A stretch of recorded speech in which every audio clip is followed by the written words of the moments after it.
मध्य महेश्वर उत्तराखंड के पंच केदारों में से द्वितीय केदार, जहां भगवान शिव की मध्य भाग की पूजा की जाती है। यह द्वितीय केदार ऊखीमठ से 45 किलोमीटर दूर एक छोटे से गांव रांसी से स्टार्ट होता है, जिसकी टोटल 18 किलोमीटर की ट्रैक है। मैंने अपना सफ़र स्टार्ट किया जयपुर से और हम पहुँचे हरिद्वार रेलवे स्टेशन। हरिद्वार पहुँच के हमने वहाँ से रुद्रप्रयाग के लिए बस ली, जिसका किराया हमें 340 रुपये प्रति व्यक्ति पड़ा। मध्य महेश्वर पहुँचने के लिए हमें सबसे पहले रांसी गांव पहुँचना पड़ता है, जहाँ से मध्य महेश्वर मंदिर का ट्रैक स्टार्ट होता है।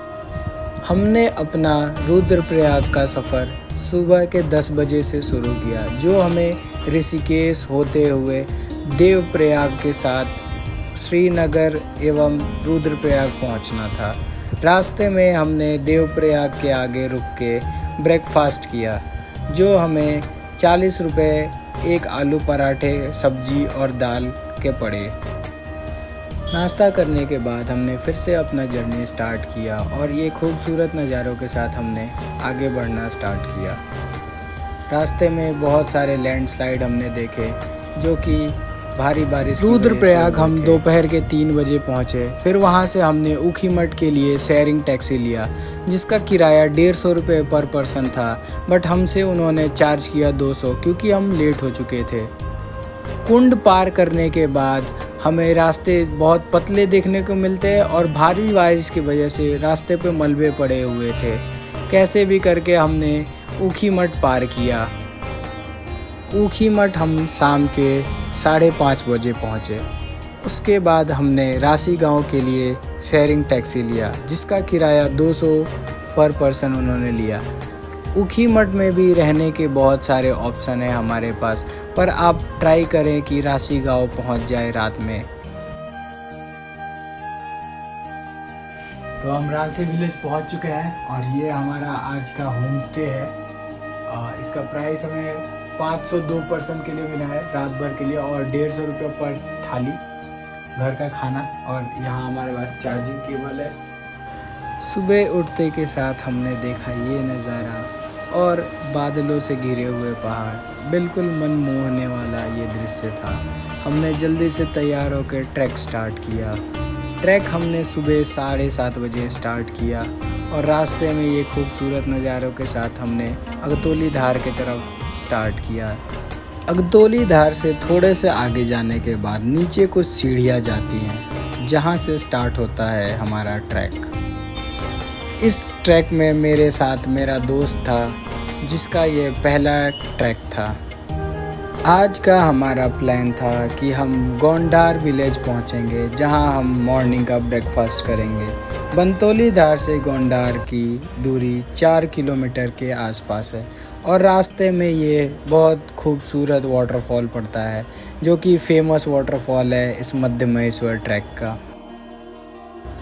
एक रात पहले भारी बारिश होने की वजह से इस वाटरफॉल का पानी बहुत तेज़ था। हमने यहाँ रुक के कुछ फ़ोटो क्लिक कराए। इस वाटरफॉल के बाद ही एक तरफ पहाड़ है और दूसरे तरफ मधुगंगा रिवर का साथ चलता है। फिर गोंधार गांव में रुकने के बहुत सारे होम स्टे एवं छोटे छोटे ढाबे हैं। यहाँ पहुँच के हमने 2 आलू पराठे और चाय का ऑर्डर दिया। गोंधार में हमारे पूरे एयरटेल और जियो दोनों के नेटवर्क आते हैं, तो यहाँ पे हमने रुक के अपने घर पे बात किया और वीडियो कॉल करके इस सुंदर से पहाड़ों का दृश्य दिखाया। तो हम गोंधार विलेज पहुँच चुके हैं और अभी रुके हम ब्रेकफास्ट के लिए। तो यहाँ पोहा मिलता है, चाय, कॉफ़ी, पराठे और पहाड़ों की मैगी। तो हमने 2 आलू पराठे का अभी बोला है, फिर चाय के साथ। आगे बनतौली में हम मैगी भी ट्राई करेंगे और आप व्यू देख सकते हो मधुगंगा का।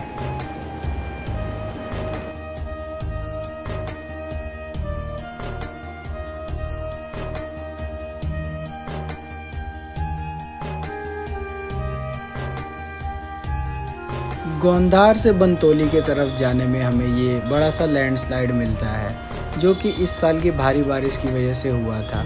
लोकल्स ने इसको पूरे अच्छी तरीके से बनाया है ताकि आवागमन बना रहे। बंतोली पहुंचने के लिए हमें एक लकड़ी का पुल पार करना पड़ता है, जो कि इस साल की भारी बारिश की वजह से बह गया था। लोकल्स का कहना था कि लकड़ी का पुल बनाना स्टार्ट कर दिया है उन्होंने और आने वाले एक सप्ताह के अंदर में वो पुल बन के रेडी हो जाएगा। यात्रा सही से चलता रहे इसलिए लोकल्स ने ट्रॉली की मदद से यात्रियों को एक तरफ से दूसरे तरफ पहुंचाना स्टार्ट किया। एक साथ इस ट्रॉली में 3 बंदे आते हैं।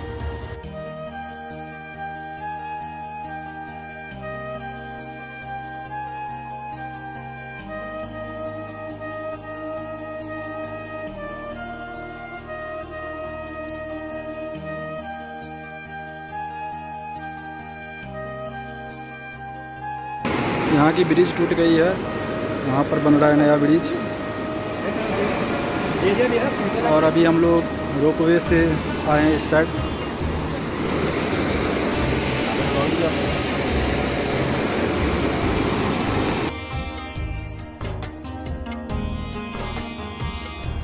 नदी पार करने के बाद पड़ता है लोअर बंतोली। लोअर बंतोली में 2-3 होम स्टे एवं ढाबे हैं।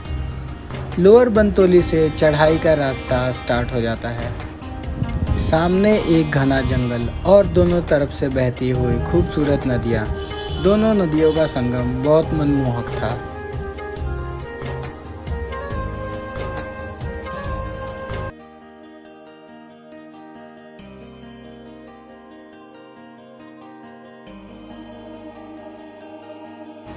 रास्ता बहुत चढ़ाई वाला था। हमने साथ में अपने ORS का पैकेट लाया था, जो कि हमें गर्मी से बहुत मदद कर रहा था एवं स्ट्रेंथ दे रहा था।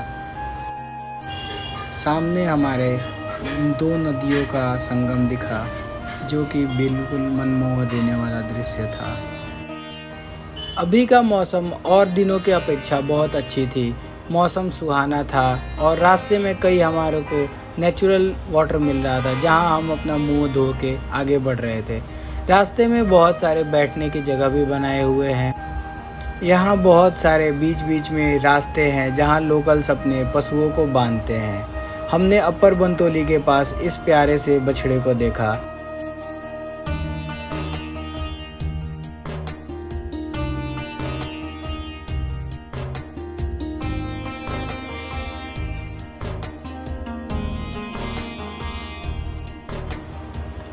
रास्ते में ये बहुत सारे सुंदर सुंदर कोट्स लिखे हुए थे, जिसे पढ़ के और मोटिवेशन मिलता था ऊपर चढ़ने का। फिर हमने एक ब्रेक लिया, जो कि हमने खड्डार गांव के पास लिया। भैया को हमने 2 चाय के लिए बोला और अपने लिए नींबू पानी बनाया।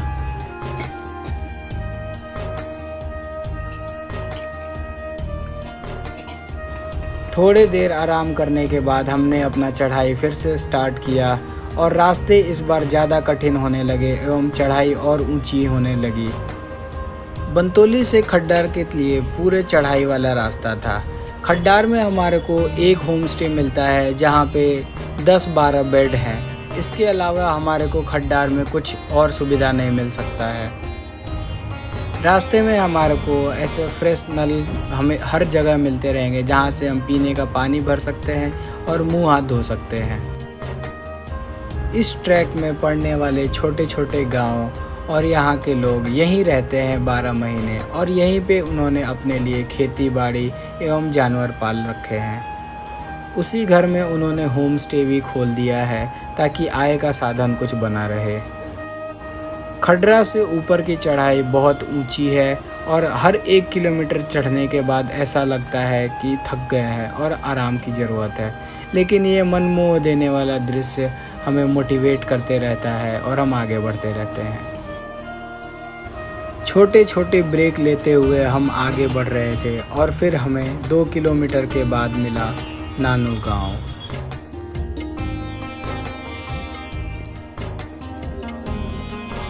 नानू गांव में हमारा लंच का प्लान था, पर यहाँ जाने के बाद पता लगा कि भैया के पास सिर्फ मैगी और पराठे हैं, तो हमने आगे चल के लंच करने का प्लान बनाया। रास्ते में आपको ऐसे छोटे मोटे ढाबे मिलते रहेंगे जिसमें आप रुक के अपना ब्रेकफास्ट, लंच और डिनर कर सकते हैं। और जितने भी रास्ते में घर पड़ेंगे सबके पास होम स्टे होता है। बहुत सारे ऐसे लोग हैं जो ये यात्रा पैदल नहीं कर सकते, तो उनके लिए यहाँ खच्चर भी चलते। खच्चर का रेट एक तरफ से 3000 है ऊपर ले जाने का, और फिर ऊपर से ले आने का 3000 लगता है। और ये सिर्फ पुल टूटने की वजह से ऊपर से सिर्फ बंतोली तक लेके जाते हैं। नानू गांव पार करने के बाद हमारे पास और 2 गांव बचते हैं जो मैखम्मा और कानू चट्टी हैं। मैखम्मा में एक घर है और कानू चट्टी में एक छोटा सा टेंट जिसमें 2 लोग रुक सकते हैं। इसके अलावा ऊपर रुकने का कोई रास्ता नहीं है। मैखम्मा से मध्य महेश्वर मंदिर सिर्फ 4 किलोमीटर बचता है और ये ट्रैक का सबसे कठिन चढ़ाई पार्ट है, जो कि बहुत ऊंची है और थका देने वाली है। कानू चट्टी पार करने के बाद बारिश धीरे धीरे स्टार्ट हो गई थी और हम मंदिर से मात्र आधे किलोमीटर दूर पहुँचे थे। मंदिर से 200 मीटर पहले ही दूर कुछ होटल्स और टेंट्स दिखने लगते हैं। हम लगभग पहुंच ही गए हैं और मंदिर से बस 200-300 मीटर दूर ही थे।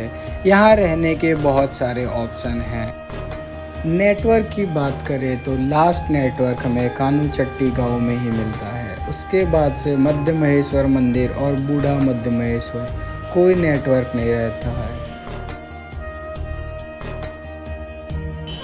बाकी केदारों की तरह इस केदार का निर्माण भी पांडवों द्वारा किया गया था।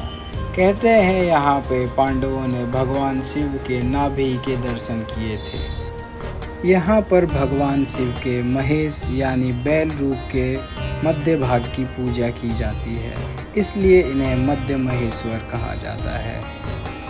और अब थोड़ा आगे चल के दर्शन होते हैं हमारे महादेव के। वहाँ पहुँचने के बाद हमने सबसे पहले मंदिर का दर्शन किया, फिर हमने अपने रुकने का व्यवस्था किया। शाम के 6 बजे यहाँ आरती प्रारंभ हो जाती है और ये सुंदर सा मंदिर में लाइट्स जलने लगते हैं।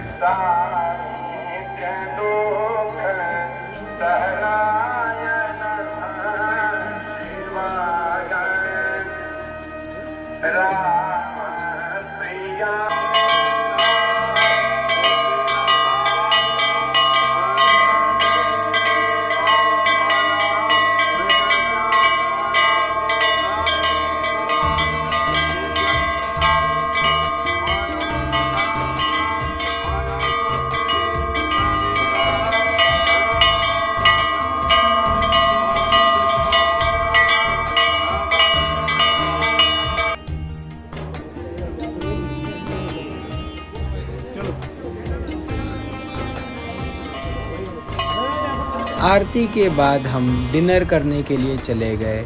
हमने अपना स्टे चौखंबा होम स्टे में लिया था। यहाँ हमें 400 रुपये बेड और 220 रुपये की थाली मिली, जो कि पूरे मध्य महेश्वर मंदिर का रेट सेम ही है। मध्य महेश्वर मंदिर के दर्शन करने के बाद अगले दिन सुबह हम जाते हैं बूढ़ा मध्य महेश्वर की ओर। मंदिर से ऊपर के तरफ एक 2 किलोमीटर का ट्रैक जाता है, जहां हमारे दर्शन होते हैं बूढ़ा मध्य महेश्वर का। बूढ़ा मध्य महेश्वर पहुंचने के लिए आपको एकदम से खड़ी चढ़ाई करनी पड़ती है, जो कि मंदिर के सटे रास्ते से ऊपर की तरफ जाते हैं। रास्ते में आपको बहुत सारे अनोखे फूल देखने को मिलेंगे, जो कि सिर्फ पहाड़ों पे ही खिलते हैं। ऊपर पहुंचते के साथ आपको बूढ़ा मध्य महेश्वर का ये प्राचीन मंदिर के दर्शन होंगे। जब हम मंदिर पे पहुंचे तो चारों तरफ से बादल ने घेर रखा था। कुछ ही देर में हमें ये सुंदर सा नज़ारा मिला, जो कि एक तरफ केदारनाथ घाटी का था और दूसरी तरफ चौखंबा के नज़ारे थे। ये हरे भरे बुग्याल और मंदिर के बगल में ये छोटे छोटे तालाब, इन्हें देख के मानो मन बहल सा जाता है और सारी थकान उतर जाती है।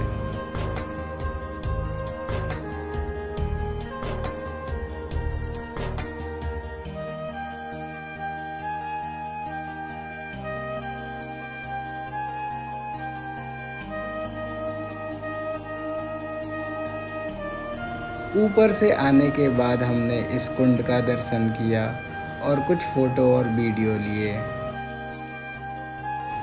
इसके बाद हमने अपने सामान पैक किए और उसी होम स्टे में हमने अपना ब्रेकफास्ट किया, आलू पराठा और चाय।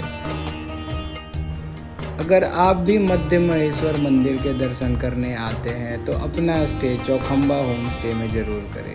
यहाँ का फूड बहुत ही अच्छा है और आंटी बहुत प्यार से खिलाती है। नाश्ता करने के बाद हम फिर रासी गांव की तरफ निकल पड़े। रास्ते में हमने फिर वाटरफॉल का मज़ा लेते हुए आगे बढ़ा।